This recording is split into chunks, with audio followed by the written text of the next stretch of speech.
আমরা দাবি করেছি ডিসেম্বরের ভিতরে নির্বাচন দিতে। তবে আমি এটাও মনে করি বিভিন্ন বিষয় বিবেচনা করে সংস্কার প্রস্তাব শেষ করে, যেহেতু কম বেশি সকল বিষয় অধিকাংশ দলগুলোর মধ্যে একমত রয়েছে, ডিসেম্বরের আগেও নির্বাচন করা সম্ভব।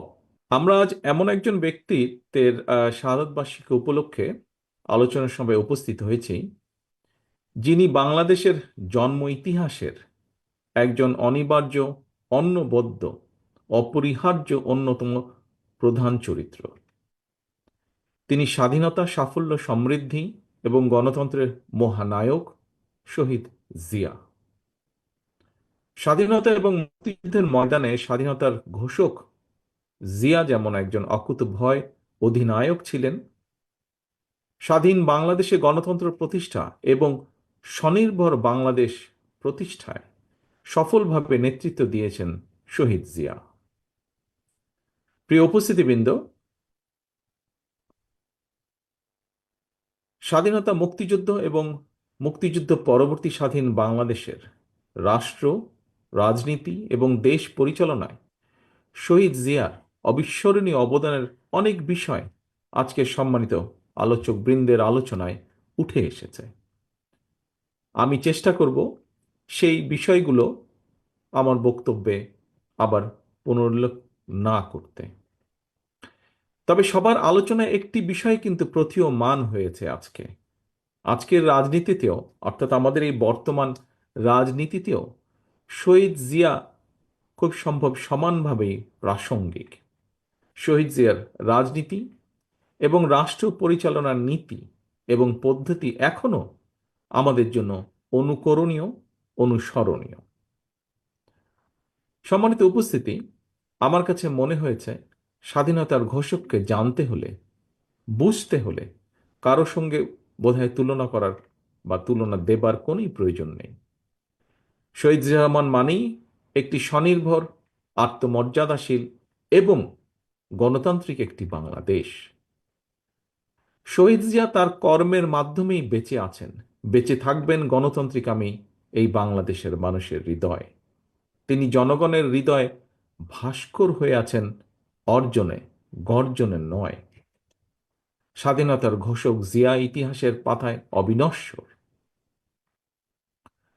সম্মানিত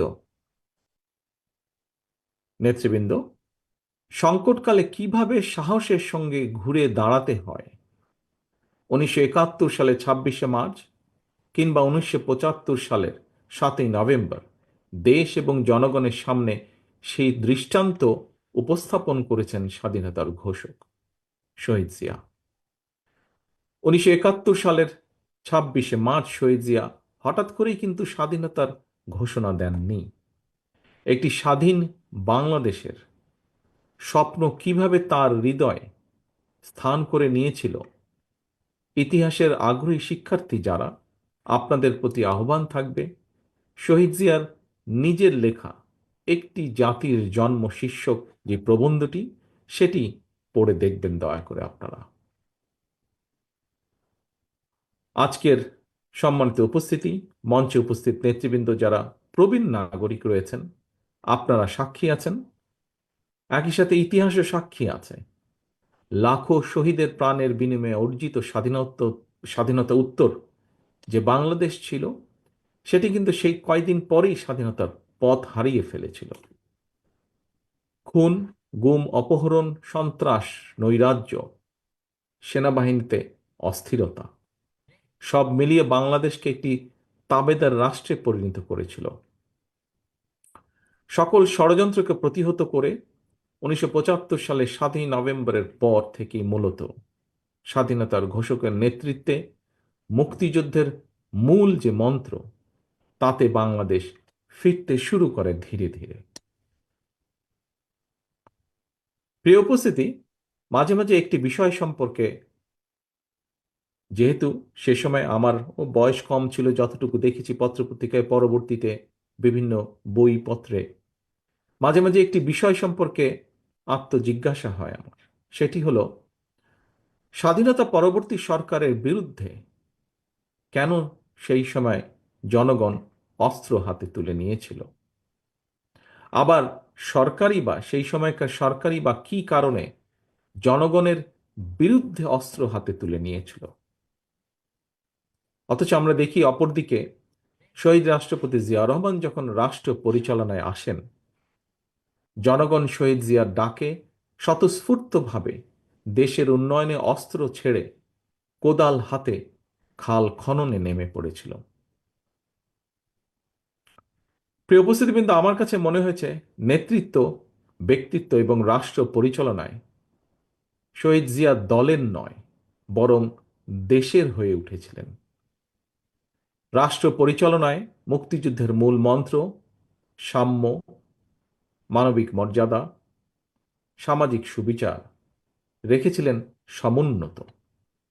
নিজের ইচ্ছা কিংবা মত জনগণের উপরে চাপিয়ে না দিয়ে তিনি বরং জনগণের কাছে গিয়ে জনগণের মতামত নিয়েছিলেন। দেশের জনগণের আকাঙ্ক্ষা বাস্তবায়নের জন্যই প্রায় প্রত্যেকটি কর্মসূচি তিনি গ্রহণ করেছিলেন। এ কারণে শহীদ জিয়ার নেওয়া খাল খনন, গণশিক্ষা কিংবা বৃক্ষরোপণের মতন প্রতিটি গণমুখী উদ্যোগকেই জনগণ তাদের নিজেদের কর্মসূচি হিসেবে গ্রহণ করেছিল। দেশের জনগণ স্বতঃস্ফূর্তভাবে শহীদ জিয়ার কর্মসূচিকে সফল করে তুলেছিল এবং সে কারণেই জনগণ গণতন্ত্রের সুফলও পেয়েছিল সেই সময়। সম্মানিত নেতৃবৃন্দ, সম্মানিত আলোচকবৃন্দ, প্রিয় উপস্থিতিবৃন্দ, সত্যিকার অর্থেই রাষ্ট্র এবং সরকার পরিচালনায় জনগণের স্বার্থ, জনগণের আকাঙ্ক্ষাকে প্রাধান্য দেওয়াই কিন্তু জরুরি। কারণ কোনো সরকার কিংবা সরকার প্রধানের নিজেদের চিন্তা জনগণের উপরে চাপিয়ে দেওয়ার প্রবণতা থেকেই কিন্তু শাসন প্রশাসনে মন মগজে স্বৈরাচারের বীজ রোপিত হয়। রাষ্ট্র এবং সরকারে যাতে স্বৈরাচারের কবলে না পড়ে, এ কারণেই রাষ্ট্রে জনগণের মালিকানা প্রতিষ্ঠা করা অত্যন্ত জরুরি। জনগণের ভোটে জনগণের কাছে জবাবদিহিমূলক সরকার প্রতিষ্ঠার মাধ্যমে একমাত্র রাষ্ট্র এবং সরকারকে জনগণের কাছে দায়বদ্ধ করা যায়। সম্মানিত সভাপতি, হাজারো শহীদের রত্নস্নাত বাংলাদেশে দীর্ঘ ১.৫ দশকের ফ্যাসিবাদী শাসনের পতন হয়েছে। একটি অন্তর্বর্তীকালীন সরকার দেশ পরিচালনা করছে বর্তমানে। গণ অভ্যুত্থানের পর বিশেষ পরিস্থিতিতে দায়িত্ব নেওয়া এই সরকার হয়তো বৈধ, তবে এই সরকার কোনোভাবেই কিন্তু জবাবদিহিমূলক নয় এবং জনগণের কাছে এই সরকারের জবাবদিহি করার কোনো সুযোগও নেই। দেশের বর্তমান অন্তর্বর্তীকালীন সরকার ১০ মাসেও জাতীয় নির্বাচনের সুস্পষ্ট তারিখ ঘোষণা করেনি।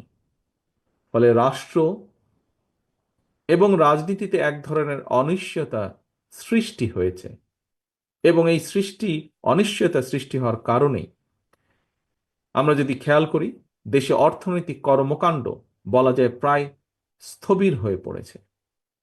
জনগণের ভোটে নির্দিষ্ট মেয়াদের একটি স্থিতিশীল সরকার না থাকায় দেশে কাঙ্ক্ষিত বিনিয়োগও হচ্ছে না। আমরা এখানে উপস্থিত প্রায় প্রত্যেকেই গণমাধ্যমে খবরে দেখেছি, ব্যবসায়িক সংগঠনগুলো বলছে নানা কারণে ইতিমধ্যেই শত শত শিল্প কলকারখানা বন্ধ হয়ে গিয়েছে। আরো অনেক কলকারখানা বন্ধ হওয়ার উপক্রম হয়ে পড়ছে। বিভিন্ন সেক্টরে এ ধরনের অস্থিরতা বিরাজ করছে। জনগণ তাদের সমস্যার সম্ভাবনার কথা সরকারের কাছে তুলে ধরার বা বলার কোনো সুযোগ তারা পাচ্ছে না।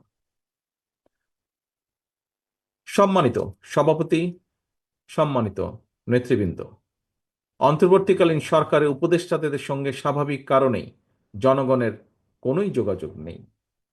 বিভিন্ন শ্রেণী পেশার মানুষের সমস্যা, সম্ভাবনা কিংবা দুঃখ দুর্দশা সম্পর্কে অনেক উপদেষ্টাই ওয়াকেফাল নন। তারা অফিসে বসে ফাইলপত্র দেখে জনগণের সমস্যা চিহ্নিত করে সমাধানের চেষ্টা হয়তো কেউ কেউ করছেন। জনগণের সঙ্গে সরাসরি যোগাযোগ ছাড়া, প্রশাসন নির্ভর, ফাইল নির্ভর বা ফাইল ওয়ার্ক দিয়ে সকল সমস্যার সমাধান যদি করা যেতই, তাহলে তো নিশ্চয়ই রাজনৈতিক দল বা রাজনীতির প্রয়োজন হতো না। প্রিয় উপস্থিতি, দেশের জনগণ সরাসরি নিজেদের পছন্দের প্রার্থীকে ভোট দিয়ে একটি জবাবদিহিমূলক সরকার প্রতিষ্ঠিত করতে প্রস্তুত। কিন্তু অন্তর্বর্তীকালীন সরকার মনে হয় জনগণের আকাঙ্ক্ষা উপলব্ধি করতে ব্যর্থ হচ্ছে। গণতন্ত্রের পক্ষের প্রতিটি রাজনৈতিক দলের পক্ষ থেকে লিখিতভাবে অন্তর্বর্তীকালীন সরকারের কাছে সংস্কার প্রস্তাব দেওয়া হয়েছে। এরই ভিতর সংস্কারের ব্যাপারে কিন্তু কোনো রাজনৈতিক দলেরই তেমন কোনো আপত্তি নেই। তবে সংস্কার নিয়ে সরকারের অযথা সময় ক্ষেপণে আপত্তি অবশ্যই রয়েছে, শুধু রাজনৈতিক দলের নয়, রাজনৈতিক দলগুলোর বাইরেও পত্র পত্রিকার মাধ্যমে আমরা দেখেছি বিভিন্ন সংগঠনও এ ব্যাপারে তাদের আপত্তির কথা জানিয়েছে, এ ব্যাপারে তাদের কনসার্নের কথা জানিয়েছে। এবং এ কারণেই আমরা মনে করি প্রস্তাবিত সংস্কার শেষ করে, যদি তাদের ইন্টেনশন সঠিক থাকে, গণতন্ত্রের পক্ষে থাকে, আমরা দাবি করেছি ডিসেম্বরের ভিতরে নির্বাচন দিতে, তবে আমি এটাও মনে করি বিভিন্ন বিষয় বিবেচনা করে সংস্কার প্রস্তাব শেষ করে, যেহেতু কম বেশি সকল বিষয় অধিকাংশ দলগুলোর মধ্যে মত রয়েছে, একমত রয়েছে, ডিসেম্বরের আগেও নির্বাচন করা সম্ভব।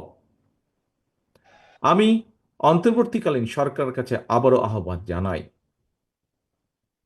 জনগণের আকাঙ্ক্ষাকে ধারণ করুন, অবিলম্বে ডিসেম্বরের মধ্যেই সুনির্দিষ্ট দিনক্ষণ দিয়ে জাতীয় নির্বাচনের তারিখ ঘোষণা করুন। এখানে অন্তর্বর্তীকালীন সরকারের জয় বা পরাজয়ের কোনো কিছুই নেই, বরং স্বাধীনতা প্রিয় জনগণকে একটি সুষ্ঠু নির্বাচন উপহার দিয়ে গণতন্ত্রকেই বিজয়ী করতে সাহায্য করুন। পরিশেষে আজকে এখানে উপস্থিত বিএনপির নেতাকর্মী সহ আপনারা যারা উপস্থিত আছেন, আপনাদেরকে এবং আপনাদের মাধ্যমে বিভিন্নভাবে বিএনপির সর্বস্তরের নেতৃত্বের প্রতি দৃষ্টি আকর্ষণ করে বলতে চাই, স্বাধীনতার ঘোষক শহীদ জিয়ার রাষ্ট্রচিন্তা থেকে প্রতিটি রাজনৈতিক নেতৃত্বের জন্য একটি বার্তা আছে। কি সেই বার্তা? বার্তাটি হলো, রাষ্ট্র পরিচালনায় সফল হতে হলে জনগণের আকাঙ্ক্ষাকে ধারণ করতে হবে, দেশ এবং জনগণের স্বার্থকেই সবার আগে বিবেচনায় আনতে হবে, বিবেচনা করতে হবে। সুতরাং স্বাধীনতার ঘোষকের আদর্শ বাস্তবায়ন করতে চাইলে শহীদ জিয়ার প্রতি সৈনিক, দেশনেত্রী খালেদা জিয়ার প্রতিটি কর্মীর প্রতি আমার আহ্বান, আপনারা জনগণের সঙ্গে থাকুন, জনগণকে অবশ্যই সঙ্গে রাখুন। প্রিয় দেশবাসী, বক্তব্য শেষে আমি একজন সন্তান হিসাবে শহীদ রাষ্ট্রপতি জিয়াউর রহমানের রুহের মাগফিরাত কামনা করছি। আপনাদের কাছে তার জন্য আল্লাহর দরবারে দোয়া কামনা করছি, এবং এই দোয়া কামনা, রুহের মাগফিরাত কামনার মাধ্যমে আমার বক্তব্য আমি শেষ করছি। আল্লাহ হাফেজ। বাংলাদেশ জিন্দাবাদ। বাংলাদেশ জাতীয়তাবাদী দল জিন্দাবাদ। শহীদ জিয়া অমর হোক।